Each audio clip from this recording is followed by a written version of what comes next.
tadi, saya jalan dengan abang kat batas sawah. Saya pelik tengok padi-padi ni. Kenapa bila dia makin menguning, dia makin tunduk ke bawah? Macam tengah malu berada.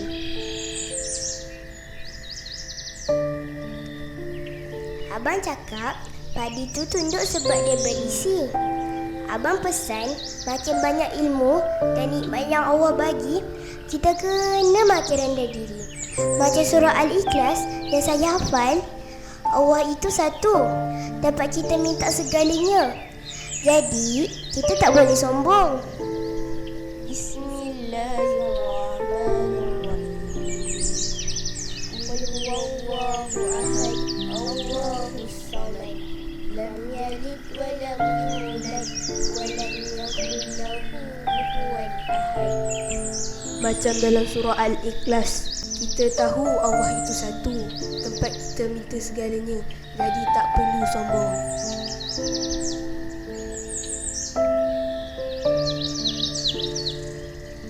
Bila matahari dah nak terbenam, saya rasa sekejap sangat masa berlalu. Abang kata, itulah masa solat Al-As. Kalau kita tak guna masa untuk buat baik, kita akan jadi orang yang rugi.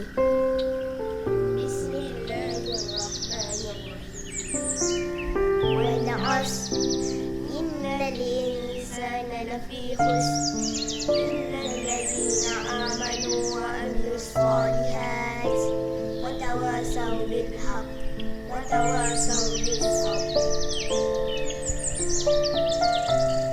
Masa kat sawah ni cepat berlalu kan? Macam itulah hidup kita. Kalau kita tak buat baik, kita rugi.